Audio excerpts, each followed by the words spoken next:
Hello and welcome back. One of my viewers, Larry, commented that he was kind of curious how to rekey a lock and put it back together. I believe that's the question that was asked, and I thought I would just go ahead and kill two birds with one stone here. I do have some challenge locks to make, so I thought I would go ahead and show how to rekey this. I have a quick set here. Does not have a key, stock lock, and I have a quick set key that I want to turn into a challenge lock key. As you can see, the key does not work for the lock. First step is going to be putting it in the vise and getting it open. If you have a key, then you can skip that step, but you can just use the key to unlock it and gut it. But as we don't have a key for it, I have to pick it. Put it in the vise and let's pick it open, and then we'll rekey it. Quick set, so 50,000 works fine. I'm gonna do this rather quickly, hopefully. It is a stock lock and it is a quick set, so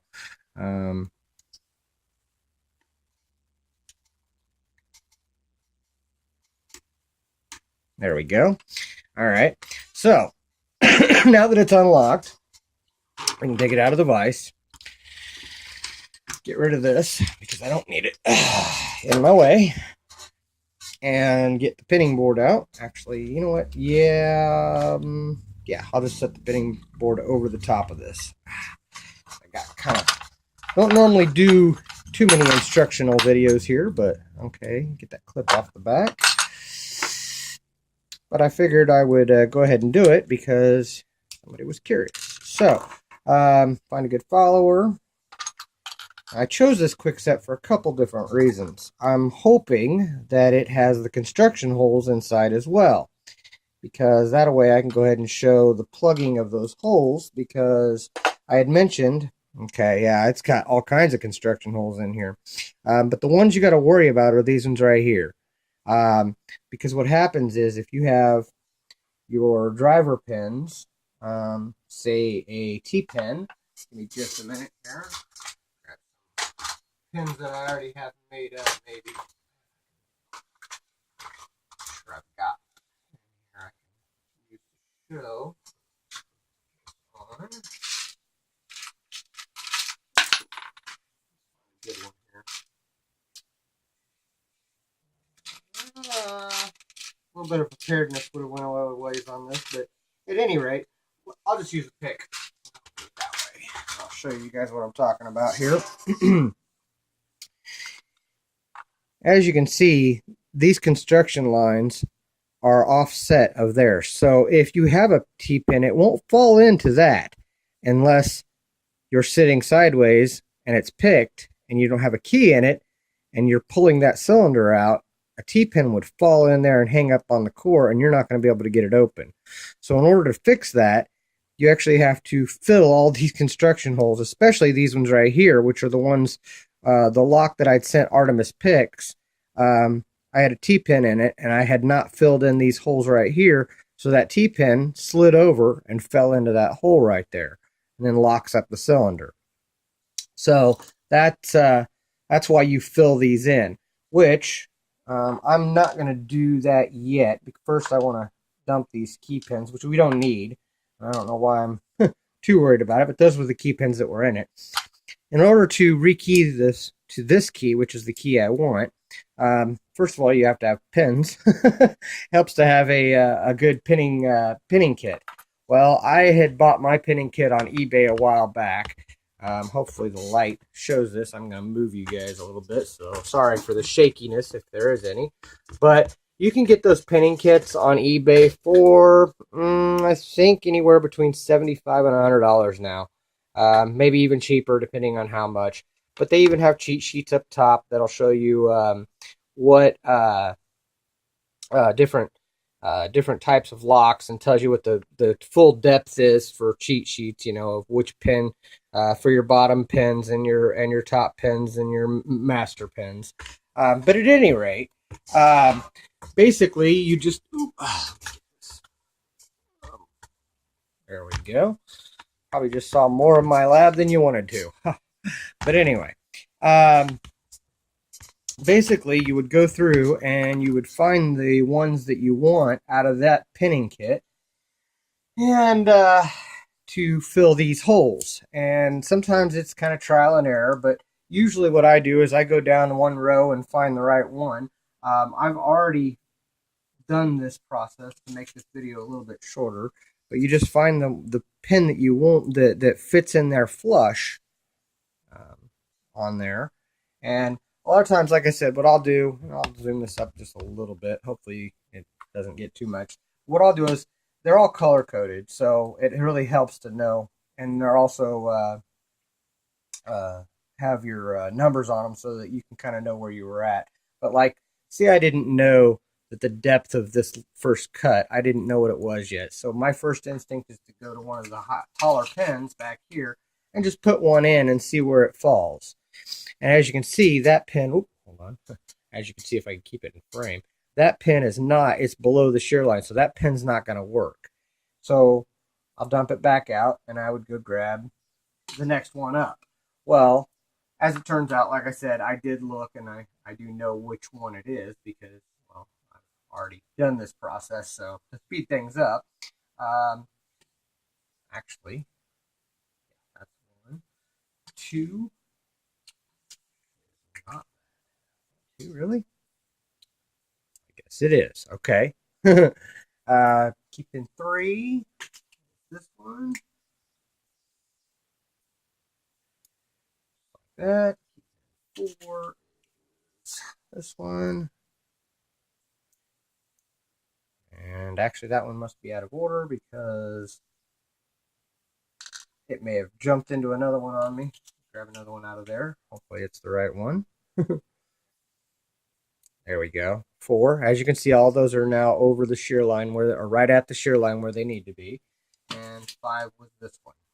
So now that I have all the correct key pins for this, I can test that by putting it back in the lock. Put it back in the lock. The key works smoothly. Key out. And it is locked up. Put the key back in. Works absolutely smoothly. So that's just the rekeying part of it. Now, and obviously to whatever bitting you want. If you, like I said, if you file these, then obviously, you know, you're not going to be able to follow any of the codes that are up top, but it will show you how to, you'll be able to rekey it to whatever bitting you want for a key.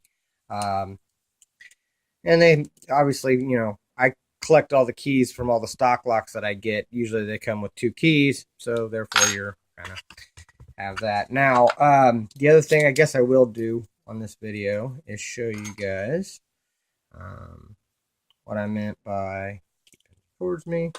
Let's do this real quick. Get rid of these. I'll just put them in a tub over here. When I was talking about using quick steel, 25 pinner, this is quick steel. It's what I use to fill in all these holes and stuff. And the reason why I use that is because it's very hard when it gets done. And it's actually kind of an epoxy, or kind of, it works like an epoxy. It has inside here, it has 2 different colors of stuff. And what you do is you take it and you take a little bit of it off and you mix those 2 colors together and you knead it for a while. And I really didn't want to go ahead and do that yet because I want to go ahead and make some modifications to this core. But you knead it for a while, and then let it get air in it. And once you put it in there, the air will expose to it, and you just flatten that around where you want it. Keep it away from these holes, obviously, because those are your keep-in holes. But once it, you know, make it flat and get it all nice and smooth there. And then once it dries, and it says 24 hours, but really within a couple hours, it's pretty hard. But once it's nice and hard and all filled in, then you can take sandpaper and sand off any edges of it that are rough, so that when you put it back in the lock, it's still smooth. And then the only holes you'll have in this core are these top ones. The only other thing, I think he had asked something about putting it back together. We can do that real quick. Obviously, I'm not going to show too much here. There we go. Pretty much the easiest way to repin a lock is to go ahead and put the springs back into it. And I don't know how well my camera is going to pick all of this up. Of course, I'm not the best at this on camera, probably. Hard enough doing it without it being on camera. That spring does not want to stay in there.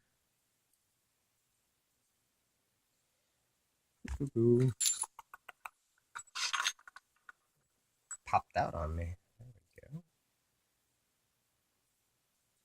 we go. Then what you do is you take your follower, and what I do is I reach from the back side, or from the front, go to the back. Hopefully I'm keeping all this in frame. Go to the back and stick it in the hole. On 6, go ahead and use your follower to trap that pin, which I didn't do because I was trying to do it through the camera here and it's not working that great. But basically in 6 there to trap that pin, which I cannot do through the camera. Not doing a very good job of that.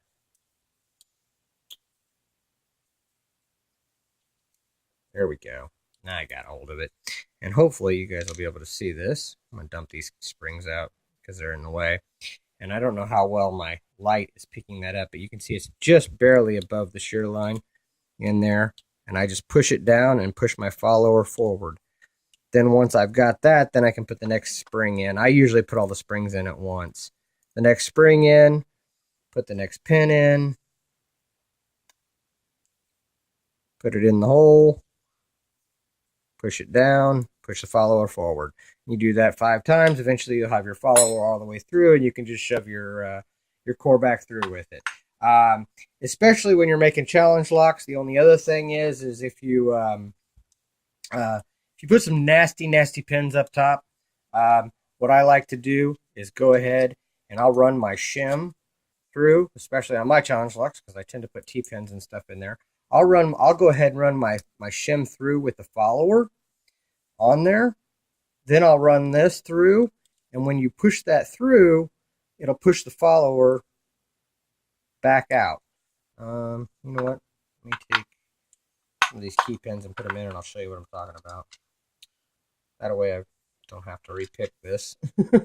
Just because it's only 2 pins, but still. And a lot of times it also helps to put the key in when you're running it through there too. But there we go. So then what I do is I'll push that through and I just dropped the whole lock. Dang it. Sorry guys. All right. I pushed that whole thing through, and whenever I did, it pushes the shim back out the back side. Then I can just pull the shim out and then the key works. So and that way you know that you've got it done. But hopefully this was helpful. Hopefully this answers your question, Larry. Thank you for watching. Thank you for subscribing. Thank you everybody for watching and subscribing. Thank you to my new subscribers. Tried to go through that as quickly as possible. Hopefully it was helpful. Obviously you can modify your pins before you put them in, and then you have a challenge lock. If you have any thoughts and stuff about modifying pins, there are a ton of guys out there who have videos over how to modify pins, and that's why I haven't covered that. But thank you guys for watching. Thank you for your time, and don't break the law.